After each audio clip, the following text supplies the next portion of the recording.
நல்ல கேள்வி. அவளுக்கு வந்து 11, 12ஆம் கிளாஸ் வரைக்கும் என் கூட இருந்தா. எந்த ஃப்ரெண்டு 11th ஸ்டாண்டர்ட் ஃப்ரெண்டை சொல்கிறாளா, இல்லை வந்து துபாயில் இருக்கிற ஃப்ரெண்டு 3 வருஷம் படிச்சிருக்கா அந்த ஃப்ரெண்டை சொல்கிறாளா, இல்லை 8ஆம் கிளாஸ் படித்த பிள்ளையை சொல்கிறாளா?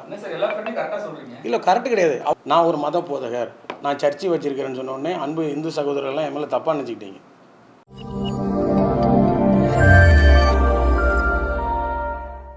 வணக்கம், எல்லோருக்கும் வணக்கம். உங்களெல்லாம் பார்த்து ரொம்ப சந்தோஷம். என் பேர் சொல்ல தேவையில்லைன்னு நினைக்கிறேன். ஏன்னா நேற்று ஒரு நாள் முழுக்க என்னை இலவசமாகவே ட்ரெண்ட் பண்ணிட்டாங்க.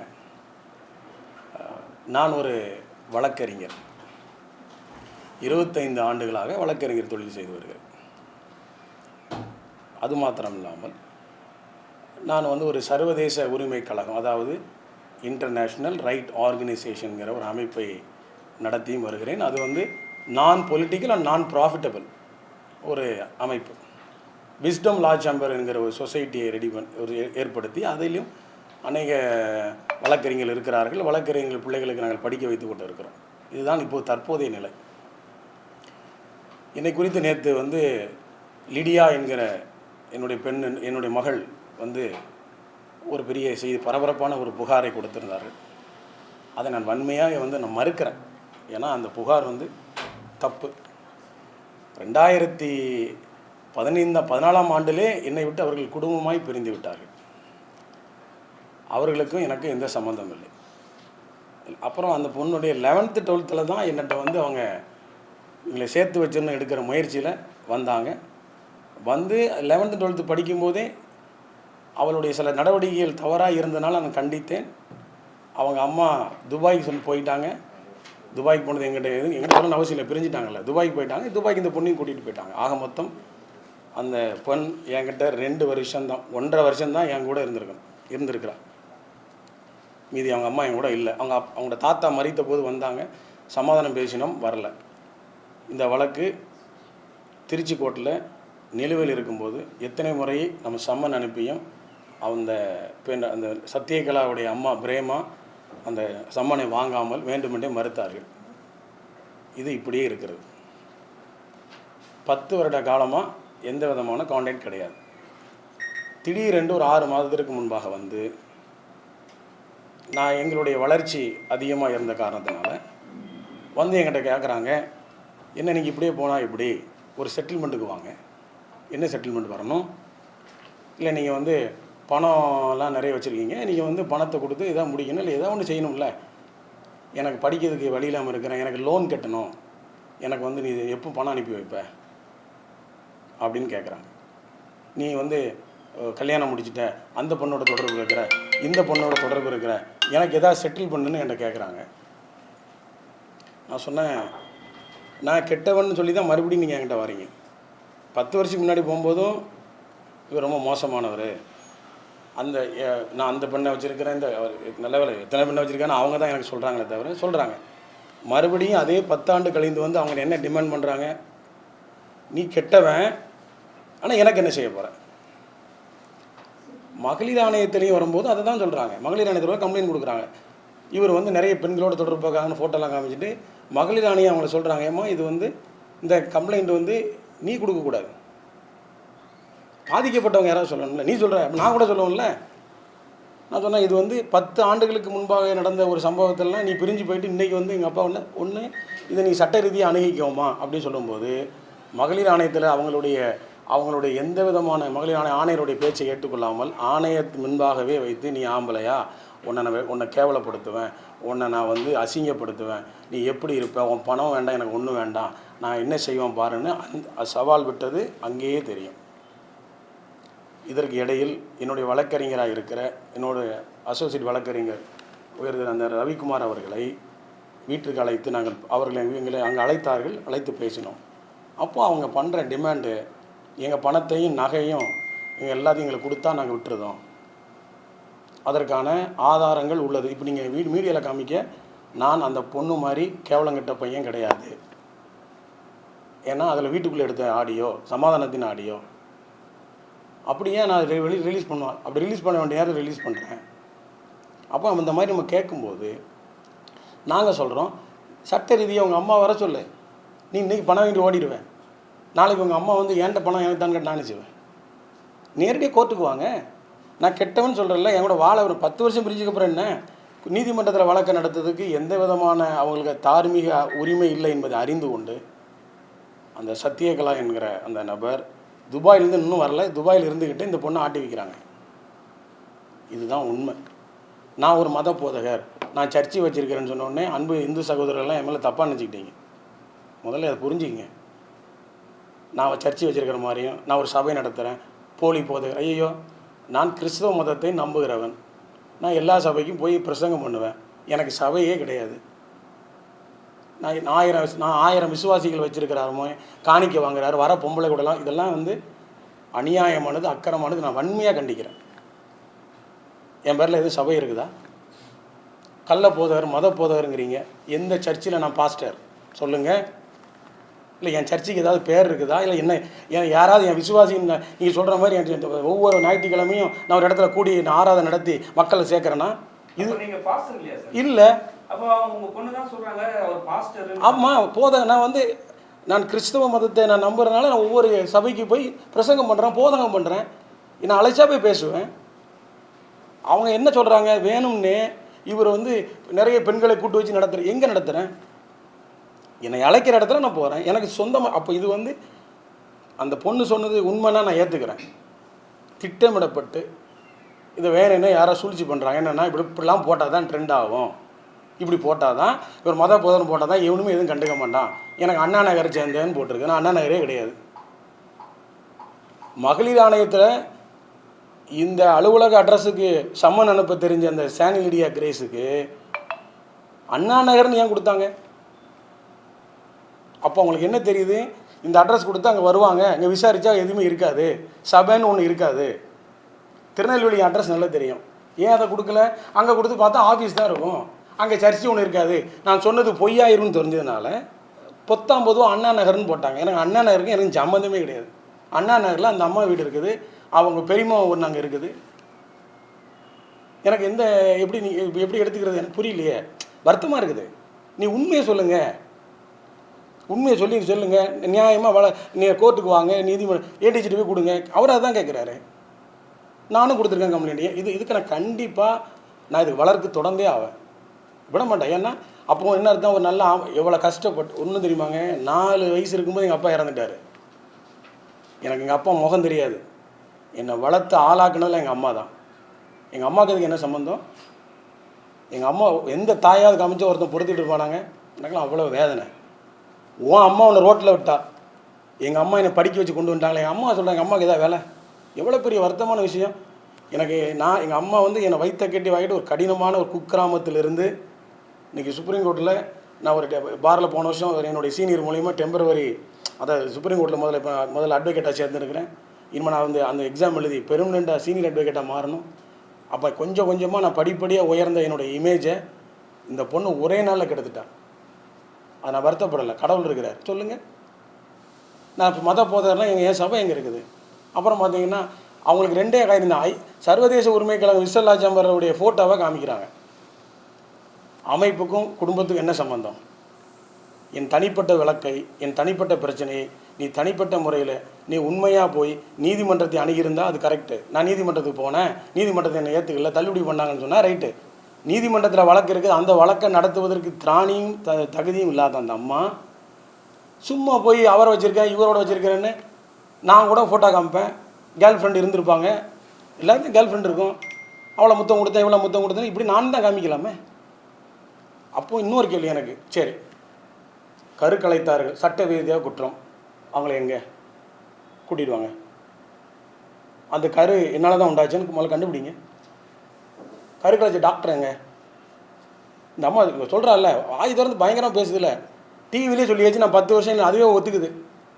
10 வருஷம் இல்லாததுக்கு அப்போ ஒரே 6 மாதத்தில் 10 கருவை கலைச்சிட்டேனா? இல்லை நான் ஒவ்வொரு கருவாக கலைக்கும் போது அந்த அம்மா துபாயிலிருந்து ஓகே சொல்லிடுச்சா? இல்லை, பல பெண்களுடன் தான் சொல்கிறாங்க அவங்க. பல பெண்களுடன். அப்போ பல பெண்களோட தொடர்பு வந்து ஒரே நாளில் இருக்குதா? பல வருடங்களாக நாங்கள் புத்தி சொன்னோம். நீ புத்தி சொல்லணும்னா அப்போ நீங்கள் வந்திருக்கணும்ல, வழக்கு நடக்கும்போது புத்தி சொல்ல வேண்டியது தானே. இது பொய். இன்றைக்கி என்ன புதுசாக புத்தி பெருசாக வருது? ஒருவேளை உங்களுக்கு உங்ககிட்ட அதிகமான பணம் செஞ்சதுனால கேட்குறாங்க. அதைத்தான் உண்மை சகோதரனே. தயவுசெய்து மீடியா புரிஞ்சுக்கிங்க. ஒருத்தர் எனக்கு இதில் போடுறாரு, நல்ல வேலை செய்கிறடா, நல்ல அப்பாண்டான்னு. ஏங்க முதல்ல புரிஞ்சுக்கிங்க. ஒரு பெண்ணு வந்து ஒரு பொம்பளை பிள்ளை வந்து சொல்ல, நான் சொல்லி தான் அனுப்புகிறேன் பேரை கெடுத்துக்காதுன்னு. நான் அவங்கள பற்றி எந்த குறையாத குற்றமோ இதை எங்கேயோ பேசியிருக்கேன்னா, இது சொந்த பிரச்சனை, இது என்னுடைய குடும்ப பிரச்சனை. இந்த குடும்ப பிரச்சனையை குடும்ப நீதிமன்றத்தில் போய் முறையிட்டு செயல்பட்டுக்கிட்டு இருக்கிறோம். அங்கே வந்து இவங்க இதெல்லாம் கொடுத்துருந்தாங்கன்னா இவங்களை மதிக்கணும். இன்றைக்கி வந்து என் மேலே இல்லாத பொய் குற்றச்சாட்டை பேசியிருக்கிறீங்க, நீங்கள் அதை தொடர்ந்து நடத்துங்க, நான் சட்ட ரீதியாக சந்திப்பேன். இதை நீங்கள் தயவுசெய்து சோசியல் மீடியாக்கள் இந்த மாதிரி கஷ்டப்பட்டு ஒரு கிராமத்துலேருந்து வளர்ந்து ஒரு இமேஜை காப்பாற்றுறது உங்களுக்கு எவ்வளோ கஷ்டம்னு தெரியும்.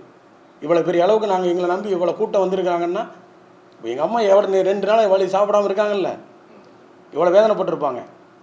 கேட்டால் எங்களுக்கு உங்கள் வேதனை இருந்துச்சுன்னா நீங்கள் அன்றைக்கே வந்து 2 குடும்பத்தாரும் பேசினார்கள். சரி, இந்த பொண்ணு கம்ப்ளைண்ட் கொடுக்க இல்லை, கம்ப்ளைண்ட் கூட அவங்க பெரியம்மா மட்டும்தான் வருது. அவங்க பெரியம்மா எங்ககிட்ட ஒரு வழக்கு கொடுத்துருக்கு, என்ன நம்பி. எத்தனை மாதம் வரைக்கும் இவள் வழக்கு கொடுக்கும்? 6 மாதம் வரைக்கும் என்கிட்ட தொடர்பில் தான் இருக்காங்க. என்னை நம்புகிறாங்க. இப்போ அவங்களுக்கு என்ன ஆகி போச்சுன்னா சொத்தெல்லாம் கை மாறிடுமோ. நான் என்னை இழிச்ச வேணா, எனக்கு புரியல. என்கிட்ட ஆடியோ வச்சுருக்கிறேன், அந்த பொண்ணை கண்டித்து வைங்க, நாங்கள் சொன்னதெல்லாம் கேட்க மாட்டாக்கா, கை மீறி போயிடுச்சு, எங்களுக்கு அதுக்கு சம்மந்தம் இல்லை. சம்மந்தம் இல்லை அவங்க எதுக்கு நீங்கள் எஸ்பி ஆஃபீஸுக்கும் அங்கே ஆணையத்துக்கும் கூட வந்து நிற்கிறீங்க? அவங்க குடும்பத்தை சேர்ந்தவங்க யாரும் இவங்களுக்கு வரல. ஏன்னா அவங்களுக்கு உண்மையிலே இறை அன்பு, அவங்க கும்பிட்ற சாமி மேலே சத்தியம் பண்ணுவார் இருந்தால் இந்த பொண்ணு உங்களுக்கு தேராது, உங்கள் வேலையை பாருங்கள், இவங்க வாழ்க்கையை கெடுக்கிறான்னு சொன்னேன். அவங்க குடும்பத்தை அத்தனை பேரும் சொல்லி அனுப்பினார். துபாய் போக வேண்டாம்னு எவ்வளவோ சொன்னாங்க, கேட்கல. நான் கெட்டவனாகவே இருந்துட்டு போகிறேன், இந்த பிள்ளைக்காக நம்ம 2 பேரும் ஃப்ரெண்டாக கூட இருந்துட்டு போவோம், அண்டர்ஸ்டாண்டிங்கில் கூட இருன்னு சொன்னேன், அதையும் கேட்கல. அப்போ அவங்க மோட்டோ என்ன தெரியுமில்ல, இவ்வளோ நாள் வராத அக்கறை, இவ்வளோ நாள் வராத ஒரு எங்கள் அப்பா 10 வருஷம் தப்பு பண்ணார், 10 வருஷம் வேலை செஞ்சார்னு சொல்லிவிட்டு திடீர்னு இன்றைக்கி வந்து நான் யார் தெரியுமா, பெண்களை நான் காப்பாற்றுவேன்னா எந்த பெண்களை இவன்கிட்ட போய் கம்ப்ளைண்ட் கொடுத்தாங்க? அப்படி மிரட்டி அனுப்பிடுறாரு. அப்போ கருக்கலைப்பு செய்த டாக்டர் மேலேயும் கம்ப்ளைண்ட் கொண்டு வாங்க. எந்த பெண்ணெலாம் தெரியாமல் கருக்கலைச்சிதோ அந்த பெண்ணையும் கூட்டிகிட்டு வரணும்ல. வந்து எல்லோருமே இந்த வழக்கை சந்திப்போம். சார், ஆக்சுவலாக இந்த ப்ரெஸ் மீட் எதுக்கு வச்சுருக்கீங்க? அவங்க சொல்கிறதெல்லாம் பொய்ன்னு சொல்லுவாங்க. 100% பொய்.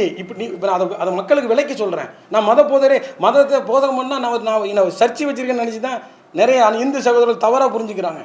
இவனுக்கு வேறு வேலையே கிடையாது. ஏங்க எனக்கு வேலை, எனக்கு வழக்கறிஞர் தொழிலுங்க. நான் யார்ட்டையாவது காணிக்கை அது பேர் என்ன இதுன்னு இது வாங்குவாங்கல்ல, உண்டியில் காசு போட்டு போங்க, எங்கள் வீட்டுக்கு வாங்க, வாரம் உங்கள் வீட்டுக்கு வந்து ஜோம் பண்ணுறேன்னு எங்கேயா சொல்லியிருக்கேன்னா?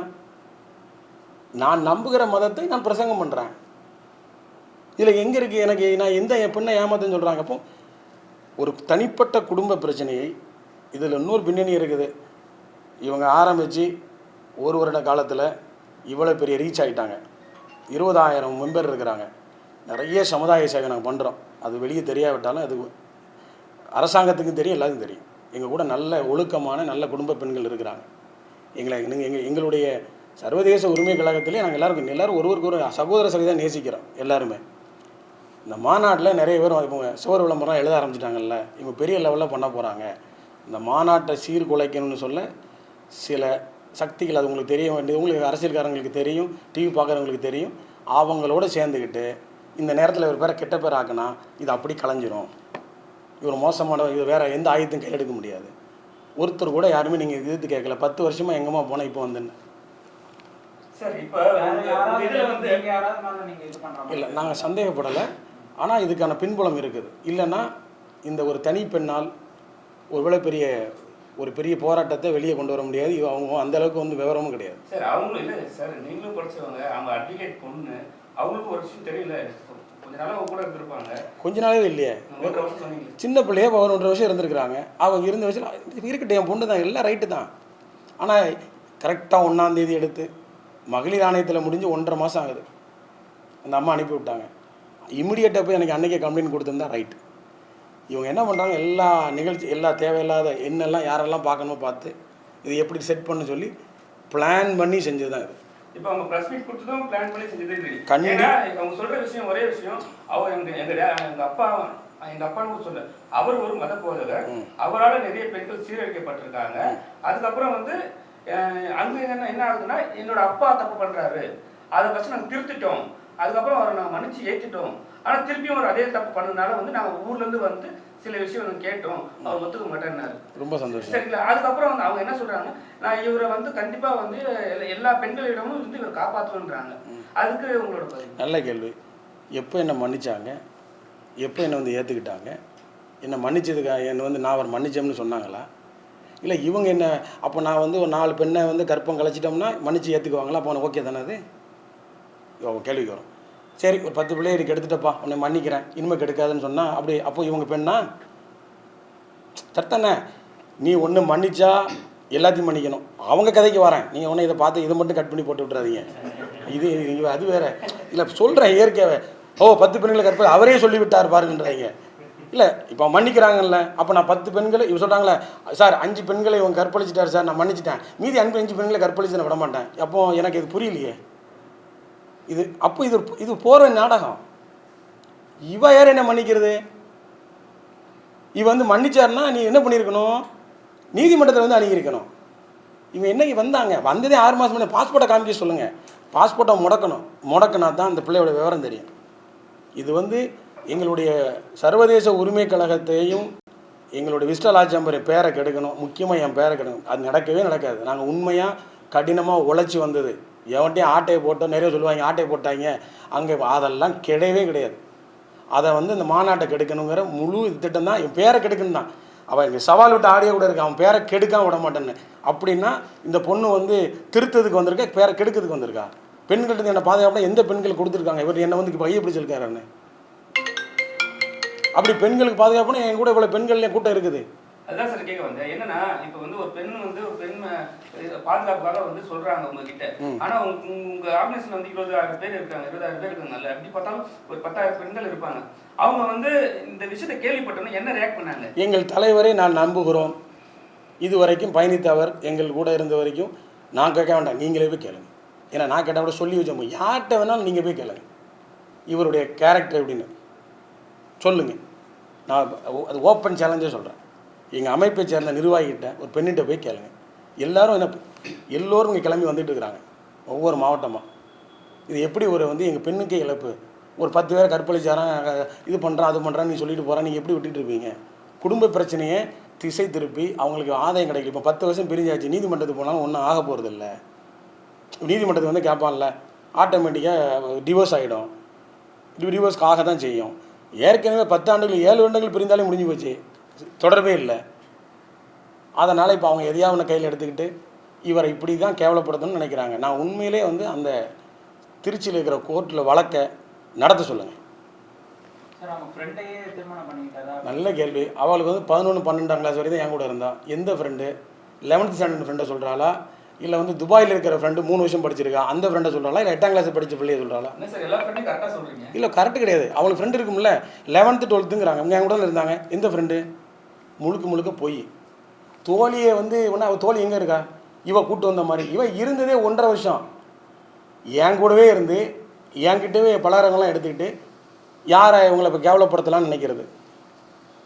தோழி ஏமாற்றிட்டேன், இப்போ தோழி ஏமாற்றிட்டா தோழி வந்து கம்ப்ளைண்ட் கொடுக்கட்டுமே. அப்போ தோழி சொல்கிறது போய் முழுக்க பச்சை போய் அது. இது அவளுக்கும் தெரியும். தோழிகிட்ட எத்தனை முறை பேசினா எடுத்துற சொல்லுங்கள். சரிங்க சார். இப்போ வந்து கண்டிப்பாக வந்து நீங்களும் ஒரு மறுப்பு தெரிவிக்கிறீங்க. அவங்க வந்து சொன்னாங்க, ஒரு பைக்கு பேச்சு கொடுத்தாங்க, இது மாதிரி எங்கள் அப்பா ரொம்ப கெட்டவன். அதுக்கப்புறம் நீங்கள் ஒரு விஷயம் சொல்லியிருந்தீங்க, 25 லட்ச ரூபா கேட்டு. உண்மைதான். அதை பற்றி 25 லட்ச ரூபாய் கேட்டது உண்மை. அவங்க வந்து நகை போட்டோம். இப்போ புதுசாக ஒரு கதை சொல்கிறாங்க, நாங்கள் வந்து 150 பவுன் நகை போட்டோம். அப்படிலாம் ஒன்றும் போடலை. இது திருமணம், காதல் திருமணம். என் கூட ஓடி தான் வந்து கல்யாணம் பண்ணாங்க. நாங்கள் பார்த்து நல்லா தான் வச்சுருந்தோம். அவங்க அந்த மாதிரி நகைலாம் போடலை. அந்த நகையை திருப்பி கொடு, சொத்தை திருப்பி கொடுன்னு கேட்குறாங்க. சொத்து என் பேரில் கிடையாது. அவங்களுடைய அப்பா வந்து பெரிய பணக்காரர், நல்ல மனிதர், காரைக்காலில் இருக்கிற, இறந்துட்டார். அவர் இருந்திருந்தால் அந்த அளவுக்கு விட்டுருக்க மாட்டாங்க. அவர் ஒரு தங்கமான மனுஷன். அந்த மனுஷன் இருந்தால் இப்படி நடக்காது. அவர் தான் எவ்வளவோ முயற்சி பண்ணார், இந்த பொண்ணு கேட்கல. இது அவங்க குடும்பத்துக்கே தெரியும். அவர் நல்ல மனுஷன். அவர் இருந்தால் இந்த மாதிரி இந்த பிள்ளையை போக விட்டுருக்க மாட்டார். இது அவங்க யார் பேச்சு கேட்காம செய்கிறாங்க. நகை கேட்டாங்க. காரைக்காலில் ஒரு சொத்து இருக்கிறது, அது அவள் பேரில் தான் இருக்குது, என் பேரில் கிடையாது. ஒரு பெரிய ஒரு பொட்டிக் ஷாப் ஆரம்பித்தாங்க. அதையும் அவங்க அப்பா பணம் கொடுத்து அவள் பேரில் தான் ஆரம்பிச்சது, அவங்க தான் நடத்துனாங்க. அவங்க இப்போ என்ன சொல்ல வராங்க, நீ எல்லாத்தையும் பொம்பளைக்கு செலவச்சுட்டாங்கிறாங்க. எனக்கு அது என்னன்னே தெரியல. அந்த கணக்கு வழக்கெல்லாம் அவங்ககிட்ட தான் இருக்குது. அந்த அந்த கடையை வேற விற்றுட்டாங்க. இப்போ நான் என்ன செய்ய, எனக்கு இப்போ இதில் எனக்கு எதுவுமே எனக்கு தெரியல. இப்போ பணம் தானே, நான் என்கிட்ட எங்கே பணம், நான் ஊருக்கு வரும்போது நான் வாங்கின காரையும் அவர் எடுத்துக்கொண்டார்கள். அது அவங்க அத்தை பேர் எடுத்துக்காரு. நல்ல பணக்கார நல்ல வசதியானவங்க தான். உங்ககிட்ட என்னதான் எதிர்பார்க்குறாங்க? என்னை எதிர்பார்க்கல, நான் வந்துடக்கூடாதுன்னு நினைக்கிறாங்க. என்ன வந்துடக்கூடாது? எப்படி இவன் வந்து இப்போ டிவோர்ஸ் ஆகிடுச்சு இல்லை, இவன் வந்து கல்யாணம் டிவோர்ஸ் ஆகி போச்சு, இவனை வந்து இவன் முன்னேறி வந்து பெரிய ஆள் ஆகிடக்கூடாது. உங்களுக்கு நீங்கள் பெரிய ஆகிடுவீங்கன்றதுல அவங்களுக்கு என்ன சொல்கிறது? அவங்களுக்கு வேறு அவங்கள ஆசையாக தானே. இப்போ ஒரு பெண்கள் எப்படி பழி வாங்க நினைப்பாங்க, ஓஹோ இவன் நான் என்னை விட்டு போனதுக்கப்புறம் இவன் பெரிய ஆள் ஆகிட்டான்ல, அப்போ அவங்க மேலே கெட்ட பேர் ஆயிரம்ல, என்னம்மா நீ குடும்பம் நடத்தினேன், இப்போ அவன் நல்லா வந்துட்டான்ல, இதை தான் நான் நடத்த சொன்னோம். நீ உன் கூட இருக்கும்போது பல பெண்களோட தொடர்புன்னு சொன்னீங்கல்ல, உன்னை விட்டு தனியாக போயிட்டான்ல, அப்போ நிறைய பெண்களோட தொடர்பு இருக்கா? அப்படி தான் கேள்வி வரும். உன் கூட இருக்கும்போது நீ பல பெண்கள் தொடர்புங்கிற, தனியாக போனவருக்கும் தொடர்பு இருக்குன்னு நீ சொல்ல முடியாதுல்ல. அது அது அது அவங்களுக்கு பெரிய அவங்களோட சார் உண்மையாக சொல்கிறேன், இது வந்து நான் அவங்களுடைய பழிவாங்க நோக்கம் தான் இது. நான் வரவே மாட்டேன்னு நினச்சாங்க, என் சொந்தக்காரனே நினச்சிட்டான். அதுதான் வருத்தது. அது நடக்கத்தை பொறாமையில் இருக்க தானே செய்யும். விமர்சனம் வர்றதுனால சந்தோஷப்படுறேன். ஏன்னா நிச்சயமாக இந்த விமர்சனத்தை எதிர்கொள்ளணும். அப்படின்னா தான் உண்மை மக்கள், தயவுசெய்து மக்கள் உண்மையை புரிஞ்சுங்க. நீங்கள் பாட்டில் கமெண்ட் என்ன வேணாலும் போடுங்க, நான் எப்படி வேணாலும் திட்டுங்க, தப்பு இல்லை. நான் உண்மையிலேயே சொல்கிறேன். அது வந்து நான் நம்புகிற இறைவன், அது நீங்கள் நம்புகிற இறைவன். எங்கள் அப்பா பேர் முருகன். அந்த ஒருத்தன் கேட்குறான் இந்துவாக இருந்துட்டு நீ பாஸ் ஆகு, நான் பாஸ் ஏங்க சபையே நடத்தலை, தெரியாமல் நீங்கள் பாட்டில் போடுறீங்க, ஈஸியாக ட்ரெண்ட் ஆகுறீங்க. பரவாயில்ல, உண்மையை தெரிஞ்சுங்க. நான் அந்த பொண்ணை பற்றி தப்பு சொல்கிறேன்னா, நீதிமன்றத்தில் வந்து நடத்த சொல்லுங்கள் வழக்க. அங்கே வந்து அவங்க எல்லா டாக்குமெண்ட்டையும் கொடுக்கட்டும், ப்ரூவ் பண்ண சொல்லுங்கள். சார், ஒரு ஆண் வந்து என்னதான் கத்தி கதறி போராடினாலும், ஒரு பொண்ணு தெருவீதிக்கு வந்து 4 வார்த்தை பேசினாலும் மக்கள் அதுதான் எடுத்துக்காங்க. உண்மைதான். அதுதான் இப்போ வந்து மக்கள் எல்லாருமே வந்து அவங்களுக்கு தான் சப்போர்ட் பண்ணிட்டு இல்லை தான் பேசினாலும் கரெக்ட். இவர் வந்து ஒரு உண்மைதான், உண்மை. 20% தான் நம்ம மீது 80% மக்கள் நம்ப மாட்டாங்க. ஏன்னா ஒரு பெண் வந்து இப்படி சொல்ல மாட்டாங்கன்னு. ஆனால் அதனுடைய பின்புலம் வந்து இப்போ நீங்கள் யூடியூப் சேனல் வச்சுருக்கிறீங்க, எவ்வளோ அரசியல் கட்சிகள்லாம் பார்ப்பீங்க. எந்த ஆயத்தை எடுத்தால் யாரை உடைக்கலாங்கிறது உங்களுக்கு தெரியும். இவன் திருடுனா, இவன் ஏமாத்தினா, இவன் வந்து அப்படி சொன்னால் கஞ்சா கடத்தினாருன்னு சொன்னால் அது எடுபடாது. ஒரே வழி பெண்ணை கை வச்சுட்டான் அப்படின்னா அந்த ஆயத்தை அவங்க எடுத்துருக்குறாங்க. இது இயற்கை. எனக்கு வருத்தம் இல்லை. இதை வந்து என்னுடைய தரப்பையும் நீங்கள் போடுங்கன்னு தான் சொல்ல வரேன். நீங்கள் அவங்க இதை போடாதீங்கன்னு நல்லா போடுங்க. மக்கள் பார்க்குறாங்கல்ல, மக்களுக்கும் அறிவு, மக்களுடைய பகுத்தறிவு இருக்குல்ல, கேட்பாங்கல்ல. 10 வருஷம் நீ போனேன், இன்றைக்கி மன்னிச்சுட்டேங்கிற, இன்றைக்கி வந்துட்டேங்கிற, நீ போனங்கிற, நீ கொடுத்த எல்லா கம்ப்ளைண்ட்டும் என்கிட்ட இருக்குது.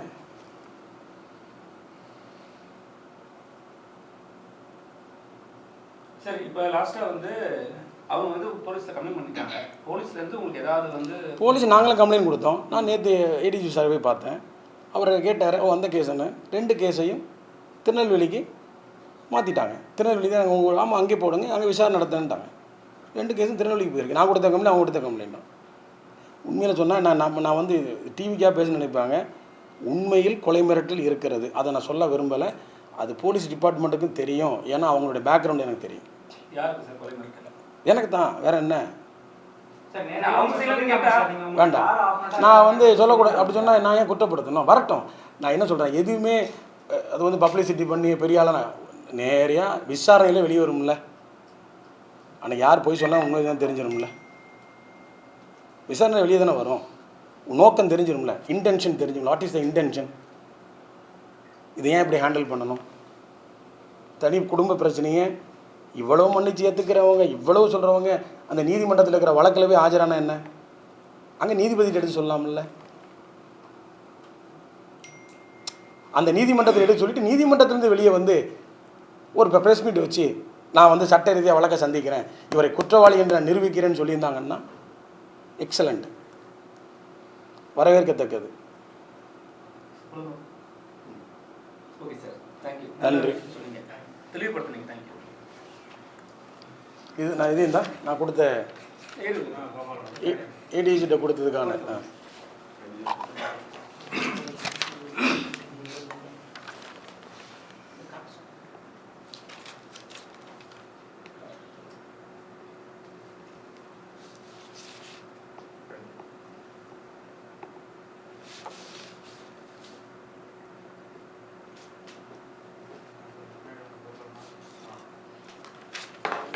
இந்த இருக்கு பாருங்க,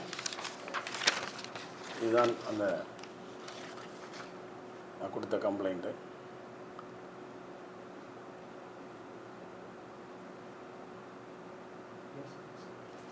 அந்த பொண்ணுடைய ஃபோட்டோ வேணுமா? காட்டுங்க. இதுதான் அந்த பொண்ணுடைய ஃபோட்டோ. இது இங்கே இருக்கும்போது எடுத்தது. அவங்க துபாயில் இருக்கிற ஃபோட்டோ சென்டர் இல்லை. எனக்கு அவங்க அம்மாவுடைய ஃபோட்டோ சாரி கிடைக்கல. இதை இவர் காமிக்கலாமா என்ன முடியுங்கன்னு தப்பாக நினச்சிடக்கூடாது. அது வேண்டாம். எதுக்கு அவங்க ஃப்ரெண்டோடு இருந்திருப்பாங்க, அப்போ நம்மளை வந்து வேணுக்குன்னே அசிங்கப்படுத்திட்டாங்கன்னு சொல்லுவாங்க. அவங்க ஃபோட்டோ தனி ஃபோட்டோ தான் இருக்குது தானே, எடுத்துகிற பிரிண்டெல்லாம் அதையும் காமிச்சிருந்தேன். அது தெரியணும்ல, அதை இதை கூட நான் இதில் காமிச்சிருந்தேன். ஏன்னா எனக்கு கிடைச்ச ஃபோட்டோஸ் இது. அவன் போட்டில் நான் இதை வேணுக்குன்னே சார் என்ன அசிங்கப்படுத்தேன்னு சொல்லக்கூடாது. அது நம்ம அந்த இவங்க தான் அந்த சத்தியகலா தனி ஃபோட்டோ இருக்காங்க. இது வரும். இந்த இதுதான் அவங்க துபாயில் இருக்கிறவங்க. முன்னாள் மனைவி சொல்லலாம். அப்படி தான். ஏன்னா எங்ககிட்ட உண்மையிலே சொல்கிறேன், எனக்கு அந்த மாதிரி அவங்க ஃபோட்டோஸ் எதுவும் கிடையாது. நான் அது மாதிரி அவங்கள அவங்க மேலே கம்ப்ளைண்ட் பண்ணும்போது நீங்கள் வந்து மறுப்பு தெரிவிக்கிறேன். ஆனால் நான் வந்து சில இந்த இதெல்லாம் வந்து நான் அதை காமிக்கிறேன். அப்புறம் வேறு மாதிரி என்ன அதுக்கு அவங்கள்ட்ட கேட்டது இதை காமிக்கிறேன். ஆமாம், இதான் இந்த ஃபோட்டோவை கண்டிப்பாக நீங்கள் காமிக்கணும். ஏன்னா அவங்களுக்கு தெரியட்டும், வரட்டும்.